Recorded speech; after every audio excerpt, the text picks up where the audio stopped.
Hello everyone. आज हम लोग पढ़ेंगे सॉलिड स्टेट चैप्टर का लेक्चर नंबर 2।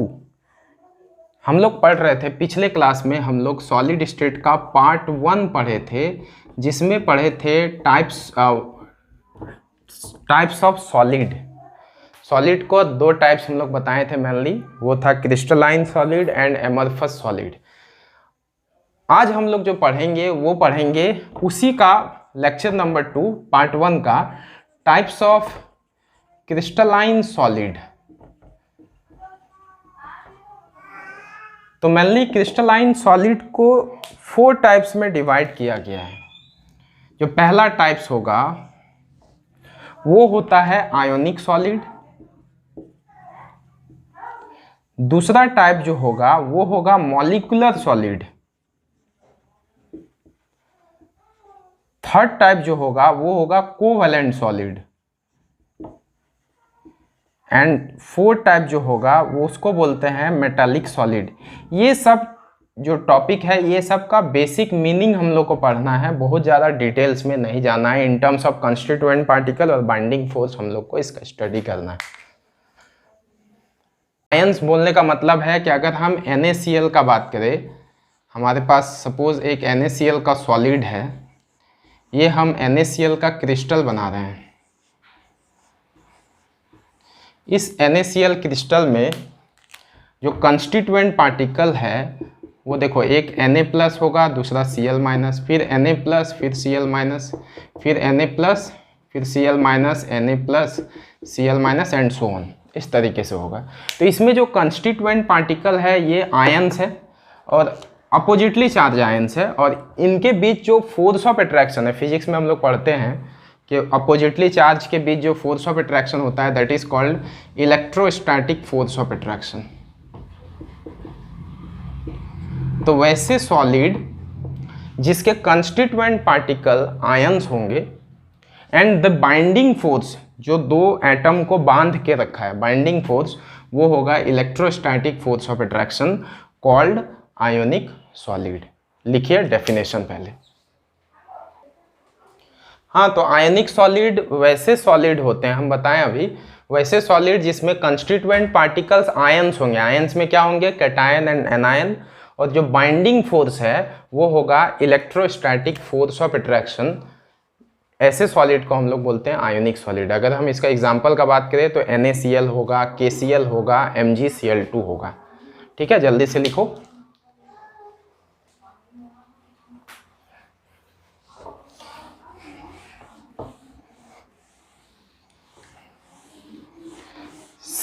सेकेंड टाइप जो होगा वो होगा मॉलिक्यूलर सॉलिड। अब हम सबका डेफिनेशन डिटेल्स में नहीं लिखेंगे, बस तुमको समझाएंगे, उसी से डेफिनेशन बना लेना है। मॉलिक्यूलर सॉलिड वैसे सॉलिड होते हैं जिसमें कंस्टिट्यूएंट पार्टिकल जो होंगे, इसके जो कंस्टिट्यूएंट पार्टिकल होंगे, जैसे उसका क्या था कैटायन और एनायन, वैसे मॉलिक्यूलर सॉलिड का कंस्टिट्यूएंट पार्टिकल खुद एक मॉलिक्यूल ही होंगे। Constituent particle are molecule and the binding force होगा मॉलिक्यूल के बीच जो फोर्स ऑफ अट्रैक्शन होता है उसको बोलते हैं इंटरमॉलिक्यूलर फोर्स ऑफ अट्रैक्शन। तो वैसे सॉलिड, दो solid in which the constituent particles are molecule and the binding force is intermolecular force of attraction called molecular solid, जैसे हम लोग उसमें लिखे थे। लेकिन इसका हम लोग को क्लासीफाई करते हैं, इसको कैसे क्लासीफाई करेंगे? तो सबसे पहला मॉलिक्यूलर सॉलिड में जो सबसे पहला टाइप होता है that is called polar molecular solid. अब पोलर मॉलिक्यूलर सॉलिड क्या होंगे? वैसे मॉलिक्यूलर सॉलिड जिसके कंस्टिट्यूएंट पार्टिकल जो होंगे वो पोलर मॉलिक्यूल्स होंगे। पोलर मॉलिक्यूल्स तुम लोग जैसे समझते हो, अगर हम बात करें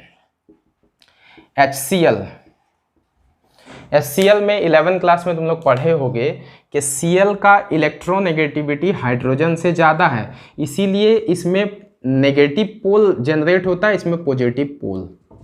क्योंकि इसका इलेक्ट्रोनेगेटिविटी ज़्यादा है, मतलब ये इलेक्ट्रॉन को अपनी ओर खींच रहा है। कौन इलेक्ट्रॉन को? बॉन्डेड इलेक्ट्रॉन को, जो बॉन्ड बना लिया है। तो इस इलेक्ट्रॉन को अगर ये अपनी ओर खींच रहा है तो इस पर नेगेटिव चार्ज आएगा, इसमें पार्शियल पॉजिटिव चार्ज आएगा। तो मान लो ये एक HCl मॉलिक्यूल है, ऐसे लाखों HCl मॉलिक्यूल होंगे HCl सॉलिड के क्रिस्टल में। हम मान लो किसका बात कर रहे हैं? HCl सॉलिड का बात करें इसका। इस HCl सॉलिड में HCl के लाखों मॉलिक्यूल्स होंगे, इसमें भी नेगेटिव पॉजिटिव नेगेटिव पॉजिटिव। ये समझो एक मॉलिक्यूल है, ये जो स्फेयर हम लोग दिखाते थे सॉलिड में, ये सिंगल एक स्फेयर है इस टाइप का। अगर HCl का बात करें, HCl अगर मॉलिकुलर सॉलिड है तो ये HCl है, ये भी HCl है, ये भी HCl है, ये भी HCl है, ऐसे है। तो मॉलिकुलर सॉलिड का पहचान है कि कंस्टिट्यूएंट पार्टिकल मॉलिक्यूल होंगे और binding force inter molecular force. इसमें हम लोग पढ़ रहे हैं पोलर मॉलिकुलर सॉलिड। वैसा मॉलिकुलर सॉलिड जिसमें कंस्टिट्यूएंट पार्टिकल जो होगा वो होगा पोलर मॉलिक्यूल। ये कंस्टिट्यूएंट पार्टिकल क्या है? पोलर मॉलिक्यूल है, ठीक है। अब देखो, इसमें पोलर इसलिए बोल रहे हैं क्योंकि इसमें दो पोल क्रिएट हुआ है, एक नेगेटिव एक पॉजिटिव। तो इसका नेगेटिव इसके पॉजिटिव की ओर एक फोर्स ऑफ अट्रैक्शन काम करेगा, इसका नेगेटिव इसके पॉजिटिव के बीच एक फोर्स ऑफ अट्रैक्शन काम करेगा। इसको हम लोग बोलते हैं डाइपोल डाइपोल इंटरेक्शन। तो अब हम लोग देखो क्या लिखेंगे। पोलर मॉलिकुलर सॉलिड वैसे सॉलिड होते हैं, वैसे मॉलिकुलर सॉलिड होते हैं जिसके कंस्टिट्यूएंट पार्टिकल होंगे पोलर मॉलिक्यूल, और बाइंडिंग फोर्स जो होगा वो डाइपोल डाइपोल इंटरेक्शन होंगे। तो डायरेक्ट तुम लोग वही डेफिनेशन लिखना, those molecular solid in which the constituent particles are polar molecule and the binding force are dipole dipole interaction. Example अगर हम बात करें तो हाइड्रोक्लोरिक एसिड, ये लिक्विड में भी होते हैं, गैस में भी होते हैं, सॉलिड में भी होते हैं। SO2 सॉलिड, ये सभी मॉलिकुलर सॉलिड किसका एग्जाम्पल? पोलर मॉलिकुलर सॉलिड का एग्जाम्पल है। पोलर मॉलिकुलर सॉलिड का ये पहला टाइप्स है, इसको A लिखते हैं हम लोग, है ना, स्मॉल a लिखते हैं। ये सब अभी हम पढ़ रहे हैं मॉलिकुलर सॉलिड का टाइप्स, कि what is molecular solid and it's type. तो मॉलिकुलर सॉलिड का अगर हम सेकेंड टाइप का बात करें तो एक हुआ पोलर मॉलिकुलर सॉलिड, उसी तरीके से नॉन पोलर मॉलिकुलर सॉलिड भी होगा। वैसा मॉलिकुलर सॉलिड जिसके कंस्टिट्यूएंट पार्टिकल, इसमें क्या था? पोलर मॉलिकुलर सॉलिड में कंस्टिट्यूएंट पार्टिकल खुद पोलर मॉलिक्यूल्स था, इसमें कंस्टिट्यूएंट पार्टिकल क्या होंगे? नॉन पोलर मॉलिक्यूल्स होंगे। और जो बाइंडिंग फोर्स है नॉन पोलर मॉलिक्यूल्स के बीच जो फोर्स ऑफ अट्रैक्शन होता है that is also called London force, या वैंडरवाल फोर्स ऑफ अट्रैक्शन भी हम लोग इसको बोल सकते हैं। तो इसमें कंस्टिट्यूएंट पार्टिकल था पोलर मॉलिक्यूल, इसमें कंस्टिट्यूएंट पार्टिकल है नॉन पोलर मॉलिक्यूल। इसमें जो बाइंडिंग फोर्स था that is called dipole dipole interaction, दो अपोजिट डाइपोल के बीच का इंटरेक्शन। इसमें कैसे होगा दिखाते हैं। अगर हम इसका एग्जाम्पल का बात करें, I2 सॉलिड है मान लो, इसमें जो मॉलिक्यूल है वो नॉन पोलर है क्योंकि दोनों सिमिलर एटम है। सिमिलर एटम है तो पोल तो डेवलप्ड होगा नहीं, तो ये नॉन पोलर मॉलिक्यूल है। तो इसके लाखों मॉलिक्यूल्स होंगे सॉलिड के क्रिस्टल में, I के क्रिस्टल में। यहाँ पे तो कोई पोल है नहीं, सिंपली एक नॉन पोलर मॉलिक्यूल है, और नॉन पोलर मॉलिक्यूल के बीच भी एक इंटरेक्शन होता है that is also called London force और वैंडरवाल फोर्स ऑफ अट्रैक्शन हम बोल सकते हैं। तो what is non polar molecular solid? तो those solid in which the constituent particle are non polar molecule and the binding force is London force. I2 ले सकते हैं, Cl2 ले सकते हैं इसका एग्जाम्पल में। ये सब हुआ इसका एग्जाम्पल।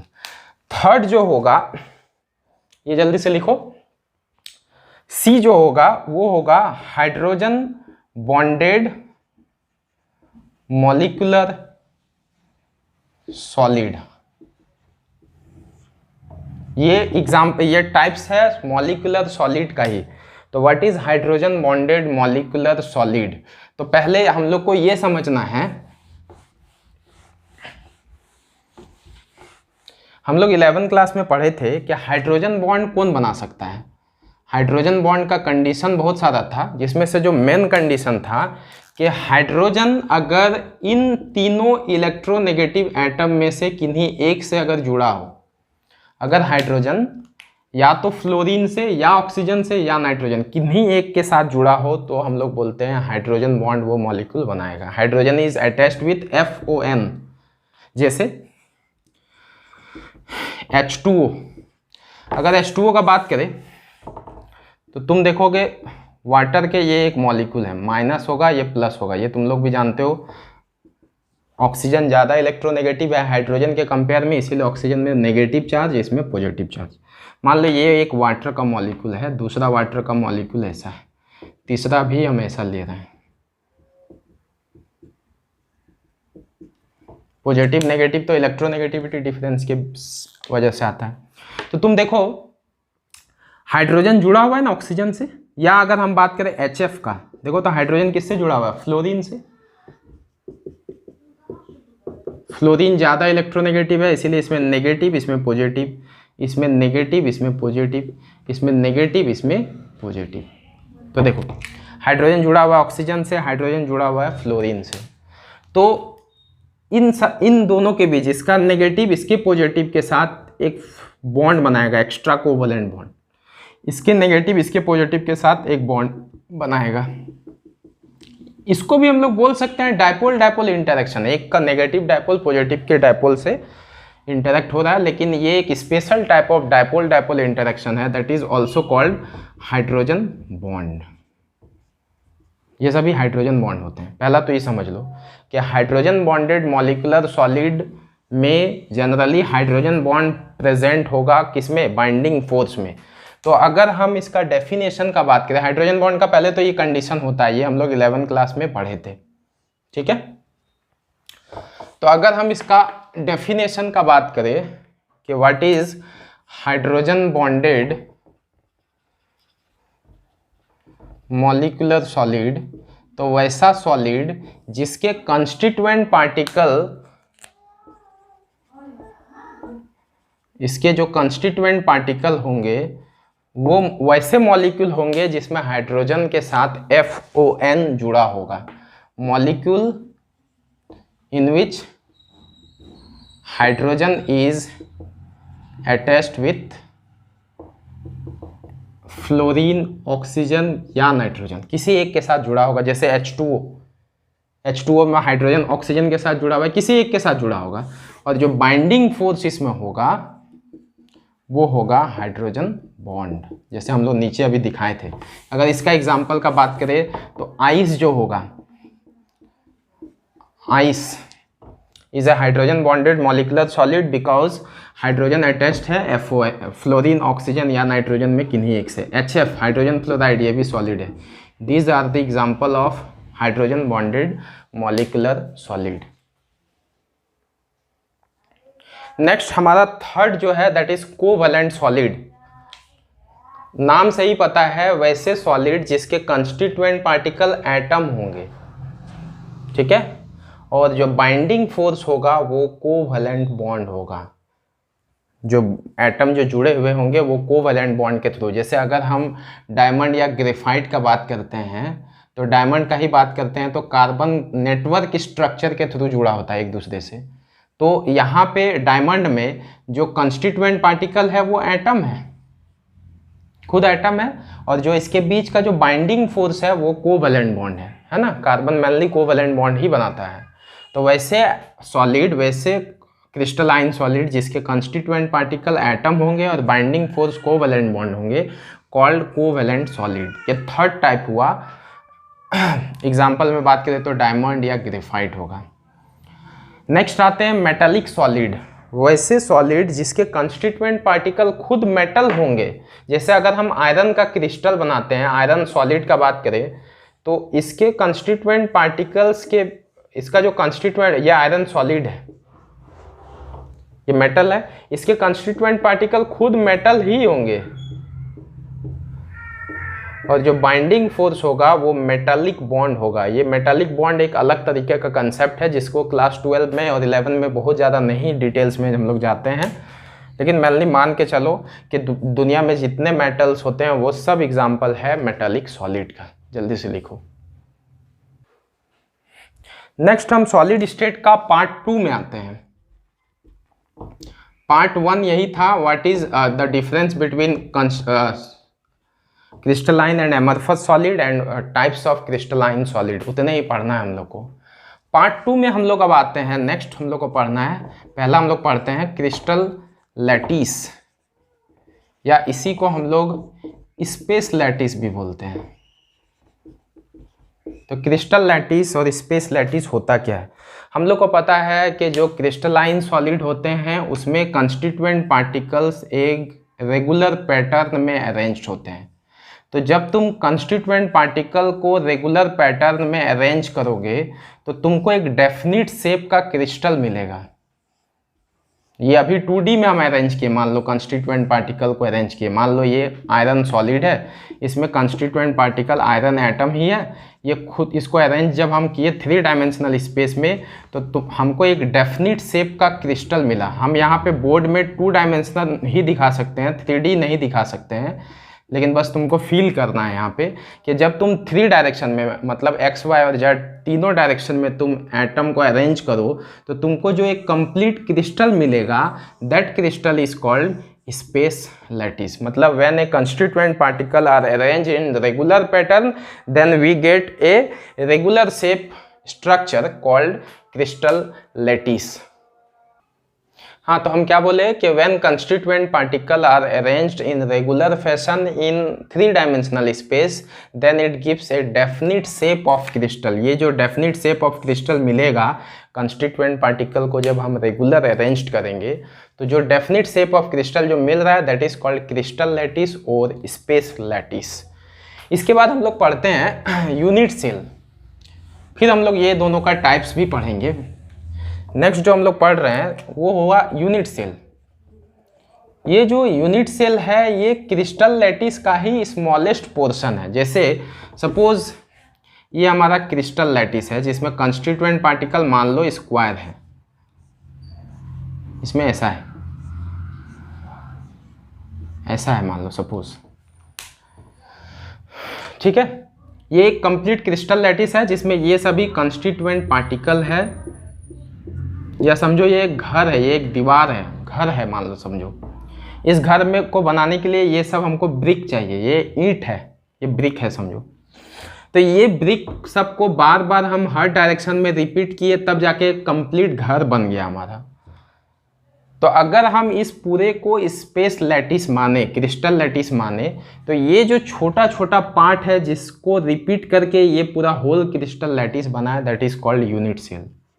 मतलब एक घर बनाने में जो ईंट का काम होता है, जो ब्रिक है, ब्रिक क्या होता है, सब डायरेक्शन में रेगुलर एक अरेंज्ड होते हैं हर।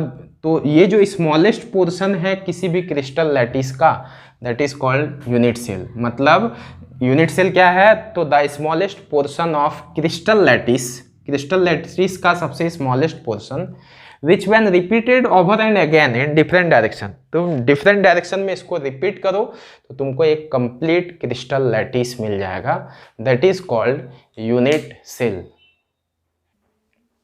हाँ, तो वही बोले कि the smallest portion of crystal lattice, crystal lattice का जो स्मॉलेस्ट पोर्शन जिसको तुम रिपीट करोगे हर एक डायरेक्शन में then we get a complete crystal lattice called unit cell, है ना।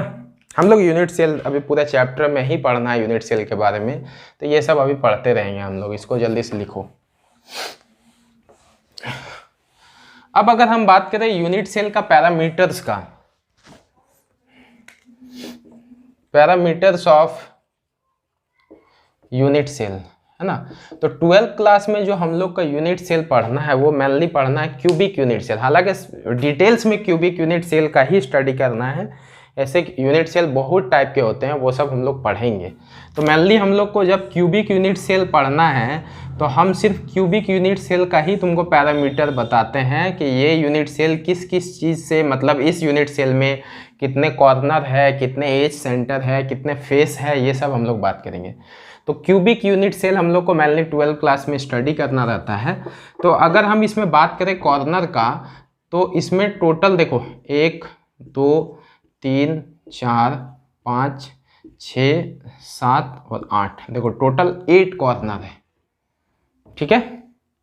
अगर हम इसका फेस का बात करें कि कितने फेस है, तो तुमको पता चलेगा इसका फेस का, तो एक फेस, दो फेस, 3 4 और एक फ्रंट में एक बैक में, मतलब टोटल 6 फेस होते हैं किसी भी क्यूबिक यूनिट सेल में।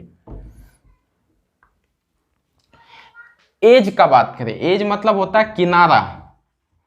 तो देखो एज कितने हुए, ये हुआ एक एज, 2 3 4 5 6 7 8, मतलब ये सब तुम्हारा एज हुआ, ये सब, ये दो एटम के बीच का डिस्टेंस। तो ये जो एज है ये टोटल होते हैं क्यूबिक यूनिट सेल में 12। अगर हम फेस डायगोनल का बात करें तो टोटल तुम्हारा 6 फेस है, और फेस डायगोनल किसको बोलेंगे, ये वाला, ये सब। तो एक फेस में टोटल 2 डायगोनल्स है, देख रहे हो। तो हमारा 6 फेस में कितना डायगोनल होगा, 12 होगा। अगर हम बॉडी डायगोनल का बात करें, पहले बॉडी डायगोनल का अगर हम बात करें तो बॉडी डायगोनल को बोर्ड के तरीके से नहीं समझाया जा सकता है। अगर लाइव क्लासरूम होता तो उससे समझ में आता। ये जो यहाँ से यहाँ तक के बीच का डिस्टेंस, ठीक है, जो लॉन्गेस्ट डिस्टेंस होगा, तो जो तुम्हारा बॉडी डायगोनल होता है वो मेनली 4 होता है। क्योंकि ये कंप्लीट 3 डायमेंशनल वाला स्टडी है, इसीलिए हम लोग बहुत सारे चीज़ों को याद रख लेते हैं। जैसे ये सब याद रख लेना होगा। ऐसे तुम एक रूम को कंपेयर करोगे, रूम के बेसिस पर पढ़ोगे तो तुमको पता चल जाएगा कि बॉडी डायगोनल कैसे 4 हुआ। लिखो। नेक्स्ट है हम लोग को टाइप्स ऑफ यूनिट सेल पढ़ना है। बेसिस टोटल 3 है 12 क्लास में। तो अगर यूनिट सेल का टाइप्स का बात करें तो पहला जो बेसिस हम लोग पढ़ रहे हैं वो on the basis of position of constituent particle. Constituent particle उस यूनिट सेल में कहाँ कहाँ है उसके बेसिस पे पढ़ रहे हैं। तो mainly position of constituent particle के बेसिस पे 2 टाइप के यूनिट सेल होते हैं।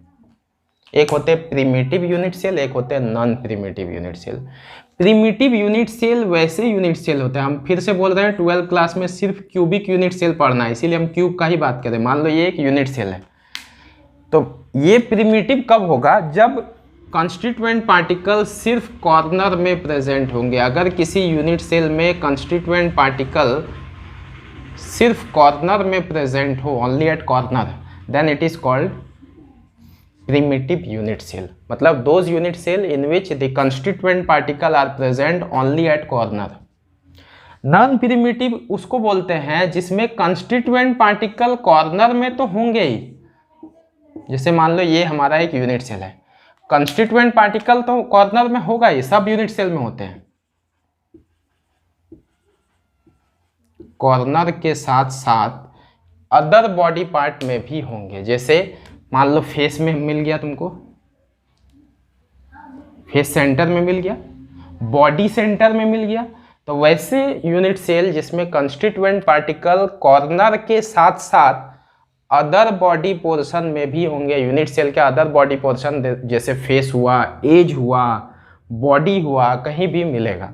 तो those unit cell in which constituent particle are present only at corner called primitive unit cell, and those unit cell in which the constituent particle are present at corner as well as other body part of unit cell। जल्दी से लिखते हैं इसको। हाँ, तो क्या बोले, primitive unit cell are those unit cell in which the constituent particle are present only at corner। सिर्फ corner में present होगा constituent particle, called primitive unit cell।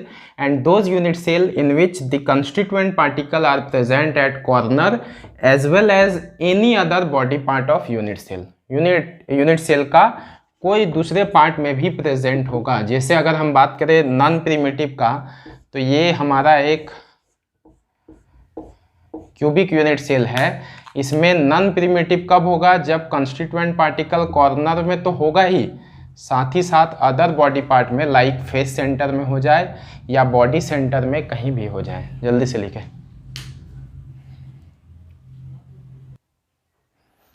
तो अब हम पढ़ रहे हैं types of non primitive unit cell. Non primitive unit cell का मेनली 3 टाइप होता है जो 12th क्लास में हम लोग पढ़ते हैं। एक होता है FCC, इसको बोलते हैं face centered cubic unit cell. Cubic सब जगह यूज होगा क्योंकि हम लोग मेनली क्यूबिक यूनिट सेल का ही स्टडी कर रहे हैं। मान लो ये एक क्यूबिक यूनिट सेल है, ये एक नॉन प्रिमिटिव है तो कॉर्नर में तो प्रेजेंट होगा ही। तो फेस सेंटर किसको बोलते हैं समझो, ये कॉर्नर में सब है, नाम से ही पता है फेस के सेंटर में। तो वैसे यूनिट सेल, वैसे नॉन प्रिमिटिव यूनिट सेल जिसमें कंस्टिट्यूएंट पार्टिकल कॉर्नर के अलावा, कॉर्नर में तो होगा ही, साथ ही साथ हर फेस के सेंटर में होगा। हमारे पास टोटल 6 फेस है। जैसे ये फेस है हमारा, इसके सेंटर ये वाला हुआ, ये फेस है इसका सेंटर ये वाला हुआ, इस फेस का सेंटर ये वाला हुआ, इस फेस का सेंटर ये वाला, एक फ्रंट में है और एक बैक में है। तो देखो कंस्टिट्यूएंट पार्टिकल कॉर्नर के साथ साथ हर फेस के सेंटर में भी होगा। ठीक है। अब बॉडी सेंटर किसको बोलेंगे, जिसमें कंस्टिट्यूएंट पार्टिकल, ये हमारा मान लो एक क्यूबिक यूनिट सेल है, इसमें कंस्टिट्यूएंट पार्टिकल कॉर्नर में तो है ही, ये देखो कॉर्नर में है, साथ ही साथ बॉडी का सेंटर में, ये पूरा होल बॉडी है, अगर हम माने ये एक यूनिट सेल का पूरा होल बॉडी है तो इसके सेंटर में और एक एटम तुमको मिलेगा। फेस सेंटर में क्या था, कंस्टिट्यूएंट पार्टिकल कॉर्नर के साथ साथ हर फेस के सेंटर में। बॉडी सेंटर में क्या है, कंस्टिट्यूएंट पार्टिकल कॉर्नर के अलावा एक बॉडी के सेंटर में भी एक एटम होगा। ठीक है, तो लिखवाते हैं इसको। तो वही लिखे हैं कि those unit cell in which constituent particle are present at corner, corner में है ही, as well as at each face centre, हर फेस सेंटर में भी होगा। देखो हर फेस के सेंटर में होगा। ये तुम्हारा हो गया FCC। अब BCC किसको बोलते हैं, body centered cubic unit cell. वैसा यूनिट सेल जिसमें कंस्टिट्यूएंट पार्टिकल प्रेजेंट होगा एट कॉर्नर, कॉर्नर में तो है ही, साथ ही साथ ऑन बॉडी सेंटर, ये पूरा होल बॉडी अगर हम माने एक यूनिट सेल का तो उसके सेंटर में होगा। जल्दी से लिखो। तो 2 टाइप हुआ, एक था BCC, एक था FCC, एक था BCC। थर्ड जो टाइप होगा नॉन प्रिमिटिव का वो है edge centered cubic unit cell. नाम से ही पता है एज सेंटर। देखो इसका मतलब क्या हुआ, तो edge center cubic unit cell वैसे यूनिट सेल को बोलते हैं जिसमें कंस्टिट्यूएंट पार्टिकल कॉर्नर में तो होंगे ही। देखो हर कॉर्नर में हम दिखाएं कंस्टिट्यूएंट पार्टिकल, साथ ही साथ हर एज के सेंटर में होंगे। एज मतलब किनारा होता है। देखो ये एज है, इसके सेंटर में एक एटम, ये एज है, इसके सेंटर में एक एटम, ये एज है, इसके सेंटर में। तो टोटल कितना एज है जी, 12 एज है, हम लोग पढ़े थे ना। तो हर एज के सेंटर में एटम होंगे कॉर्नर के अलावा भी। तो वैसे नॉन प्रिमिटिव यूनिट सेल जिसमें कंस्टिट्यूएंट पार्टिकल प्रेजेंट होंगे at corner as well as at each edge center. 2 constituent particle का जो लाइन मिला रहा है ना, इसको एज बोलते हैं, इसके सेंटर में होगा प्रेजेंट। और इंड सेंटर किसको बोलते हैं, तो वैसे क्यूबिक यूनिट सेल जिसमें कंस्टिट्यूएंट पार्टिकल कॉर्नर में तो प्रेजेंट होंगे, देखो कॉर्नर में है, हर कॉर्नर में दिखाएं, साथ ही साथ 2 एटम प्रेजेंट होगा एट 2 अपोजिट एंड, या 2 अपोजिट फेस में 2 एटम प्रेजेंट करवा, या तो ये 2 अपोजिट फेस में हम फेस के सेंटर में 2 एटम को दे दें, कोई भी 2 अपोजिट एंड में 2 एटम प्रेजेंट होगा कॉर्नर के अलावा। तुम चाहो तो ये इसके बदले तुम यहाँ भी दे सकते हो, 2 अपोजिट एंड में 2 एटम प्रेजेंट होगा बस। ठीक है, तो जल्दी से लिखते हैं इसको। हाँ, तो वही हम बोले एज सेंटर में वैसे यूनिट सेल जिसमें कंस्टिट्यूएंट पार्टिकल होगा कॉर्नर में, साथ ही साथ हर एज के सेंटर में। देख रहे हो। अरे face and centered cubic unit cell किसको बोलते हैं, तो वैसे यूनिट सेल जिसमें कंस्टिट्यूएंट पार्टिकल प्रेजेंट होगा at corner and two atom placed in two opposite face, दो अपोजिट फेस में कोई भी दो एटम प्रेजेंट होगा। जल्दी से लिखो।